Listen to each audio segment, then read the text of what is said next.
Hello and welcome to this episode of The Unnoticed Show. Today, I'm delighted to have Jack Richards, who's joining me from South London. And Jack, welcome to The Unnoticed Show. Thank you very much for having me. Very excited. Now, Jack, you are the global marketing manager for a company called Carma, which is a media relations and monitoring service been in business since 1984, right? Correct. Yes. So I've been around since 1984. We were chatting just before this, weren't we? And I was explaining how our marketing function didn't really exist until a few years ago. So I'm sure we'll have plenty to chat about. Yeah, and I wanted to have you on the show because I've known Carma since 1996 in Singapore when a chap called Jim McNamara came and shared with me about measurement.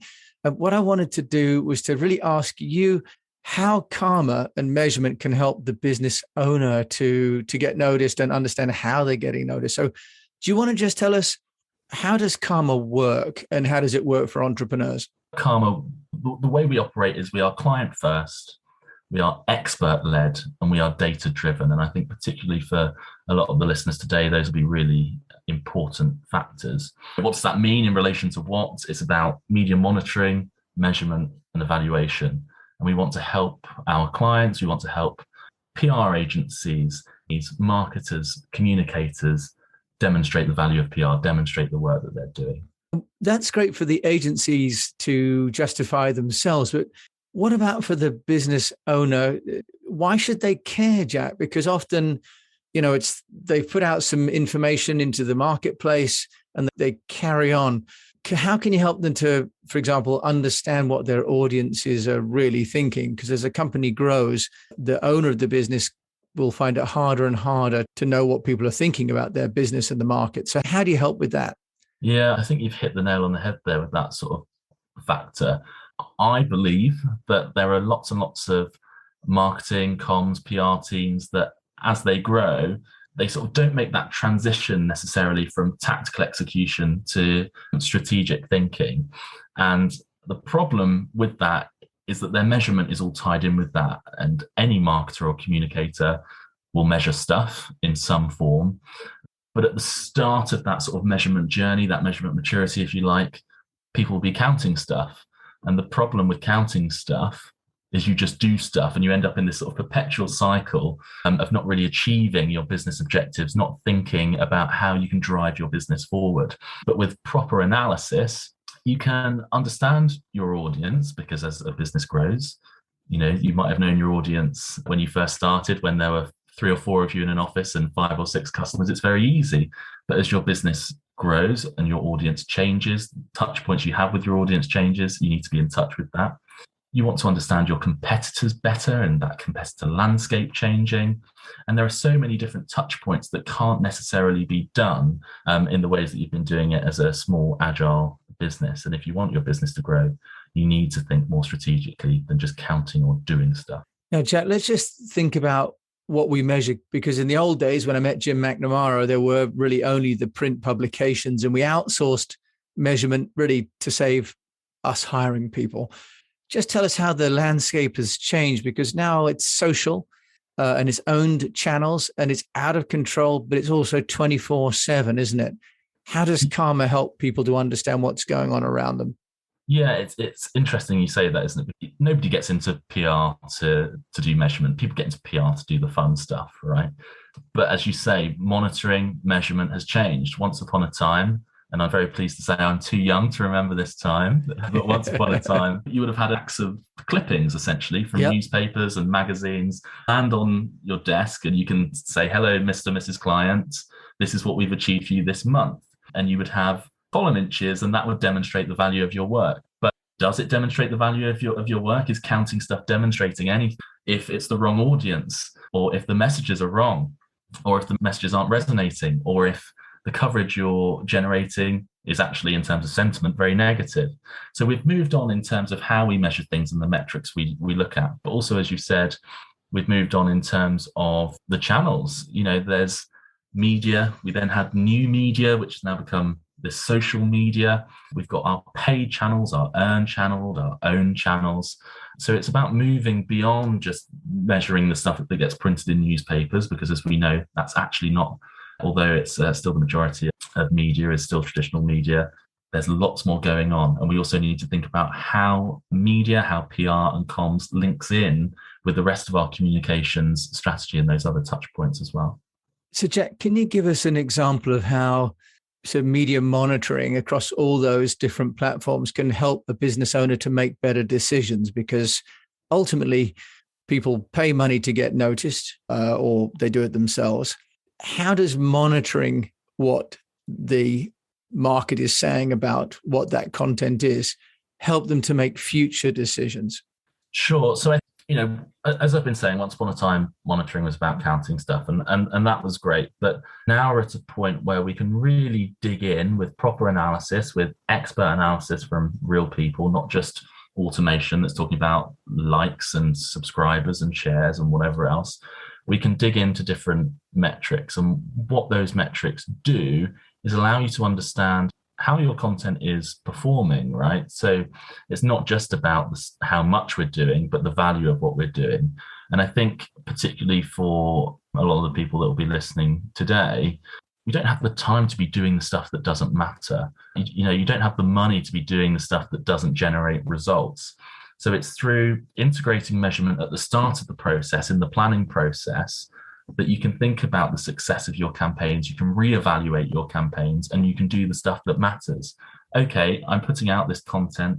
Is it getting to the right people? Are the messages landing? How are we comparing against other organizations? How are our spokespeople performing? Which spokespeople do we need to be using more and less? And I think digging into that saves the business a lot of effort and helps them deliver what matters. And I think that's really important. So when you talk about the analysis, let's just look at that, because a lot of platforms now really are all digital, and especially AI powered ones. And you feel a little bit out of control. With Carma, Jack, just tell us the people side, the analysis that you're doing. What kind of analysis are you giving to clients? Sure. I mean, increasingly we are sort of seeing these tech stacks, and I think that's great. But what we believe at Carma is that tech is that sort of foundational building block.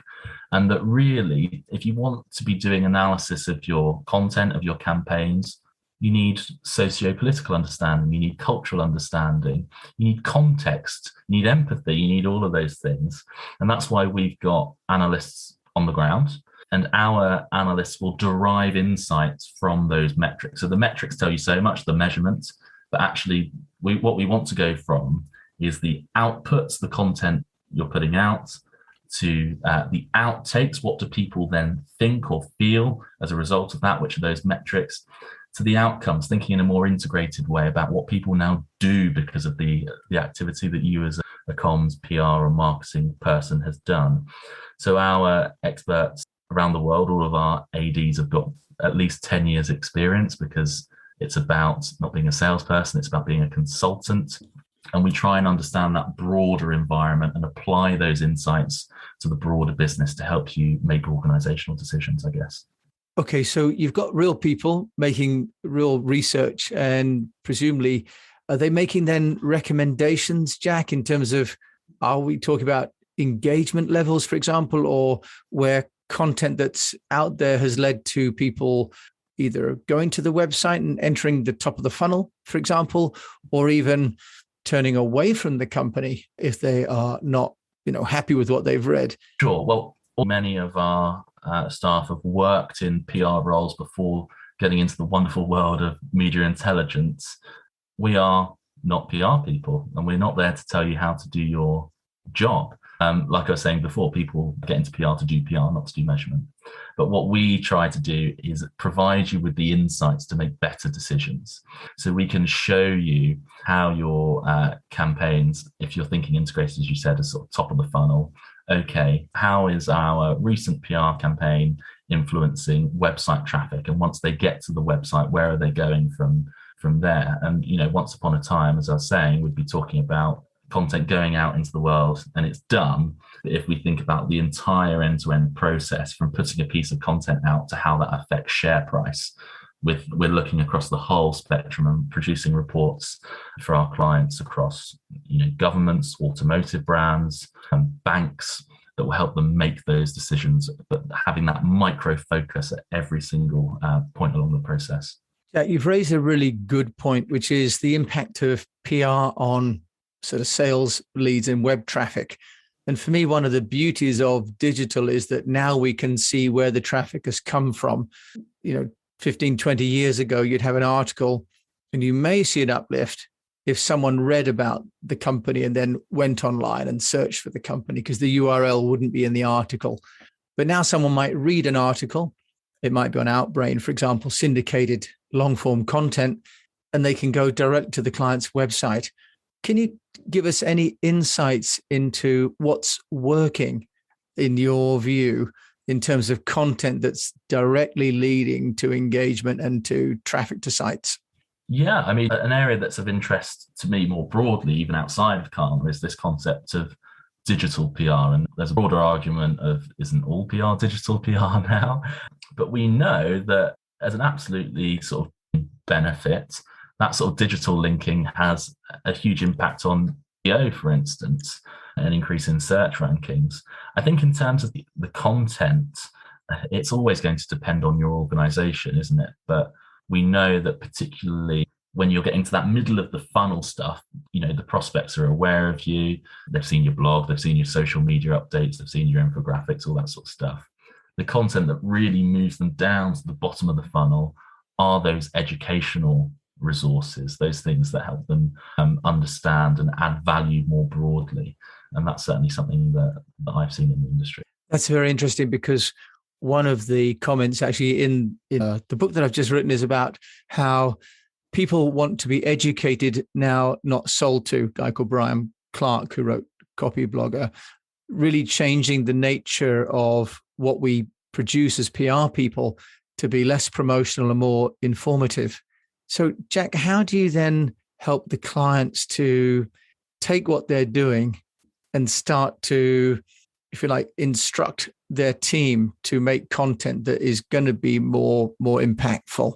Well, I think this is where it's important to think about measurement in the planning process, and incorporating a measurement framework. AMEC, the Association for the Measurement and Evaluation of Communications, have got some great resources on that. But by integrating measurement at the start of the process, you've got your objectives in mind. And I think tying back what you're doing at every step back to your objectives really keeps you on track. And actually ties in, again, it comes back to doing what matters. If you're a one-man band, a five-man band, a 10-man band, you need to be doing what matters. So through deriving insights that demonstrate the value or the lack of value in what you're doing, through having an integrated framework that looks at your activity at every step of the process, from tactics through to objectives and everything else in between, you can keep tying it back and keep thinking about what you need to do better, what's working and what's not. Jack, one thing we did talk about was the sort of post-COVID audience, and how in our research, healthcare and, protection of well-being has now supplanted almost every other sort of aspect, key message for clients. Any observations about, if you like, the new audience trends that you're seeing at Carma? Yeah, well, I think it's fair to say that there aren't any. Everything's changed. We're in this weird sort of post-COVID world where everything you thought you knew about your audience in June or even February 2020 has changed. Where they consume their media has changed. The days they go to work has changed. Their objectives have changed. The way their business operates has changed. And that's why I think it's actually really important to keep up to date with your research, be it market research, focus groups, be it doing proper evaluation of your campaigns. Because I just don't think there is any particular trend. I think everything has changed. And I think that is the point I would take from any of this conversation today, is whatever you do, if you're not doing any measurement, if measurement is running through your veins, make sure that you know your audience by touching base with them and making sure you're properly researching them. So otherwise you're flying blind, really, aren't you, as a business owner, if you're creating content without a plan to measure the performance of that content, then you could well be wasting a fair amount of time and money. Yeah, well, you will speak to people, I speak to people all the time, where I'll say, you've got to know your audience. And they say, well, I know my audience because my audience is Dave, who I've been working with for the last 20 years, or the CEO of the office opposite. I think everything has changed, and like you say, you're flying absolutely blind, and it can not only be a waste of time and money, but it can actually do a disservice. It can be detrimental to your business if you're putting out the wrong messages and in the wrong places. Jack, let's just talk about money, if we can. Research media monitoring outside the budget parameters of your average SME, because historically people thought that was really the preserve of the MNC with the big corporate department, which is a shame, because actually small companies need it just as much as big companies, if not more. It doesn't need to be. And actually, it's funny you should say that. In the last few weeks, Carma has launched a service for SMEs, because more and more we're seeing automation, and automation is fantastic. But what that misses is that client service, that consultancy that you need to set up a measurement framework. I also think it's costly not to do measurement. I think that's another way of looking at things. If we keep talking about, the detriment of not knowing your audience, if you're a PR agency and you're missing clips and you're not able to prove your value, all of those sorts of things, or if you're running something and trying to bore the ocean, trying to monitor everything, you're not able to cut through the noise. So there are two angles there. It's expensive not to do monitoring and not to do it properly, but it also doesn't need to be expensive if you can find the right partner to work with you and create a service that's not just out of the box, but that matches what you're trying to achieve for yourself in-house, or if you're an agency for your clients. So, Jack, in reality, what does that mean? Are we talking hundreds or thousands of pounds a month? Can you just give some clarity to people? On this show, I like to give the listeners, a tool, but also a budget, because otherwise there is no point in even talking about these things. Sure. I think depending on your measurement maturity, measurement can go from a few $100s a month to, tens of thousands of dollars a month. And I think what the perception is, it's all tens of thousands of dollars. Yes, exactly. And it doesn't need to be that way. So I think it's very fair to say that you can, if you can be affording to spend a few $100s on Facebook ads every month, you can afford to be monitoring them as well. That is great. And Jack Richards of Carma, if people want to find out more about Carma and in a way to become Carma about their activities, how can they find you? Very good. I might take that one away with me. You can reach out in all of the usual places. We're at carma.com, CARMA.com. Same again on Twitter, @Carma, on LinkedIn. My name is Jack Richards. I'm at JR_marketeer on Twitter. I'm very happy to help you. Jack Richards sharing with us an area of kind of marketing that most business owners, I think, kind of put off, a bit like my accounts. I tend to do them, reluctantly, because it's not the glamorous and the fun part of creating something. But of course, it's ultimately the acid test of how well we've done. So, Jack, thanks so much for sharing with us today about the need for monitoring, and that it's accessible, I think, is really a great message to bring home for everybody. Absolutely. That's it. I think wherever you are on your journey to communications, to PR, to measurement and monitoring has got to be involved at some point along the way. Thank you so much for listening to this episode of The Unnoticed Show. You've heard from Jack Richards here today and me, Jim James. Thank you very much for listening.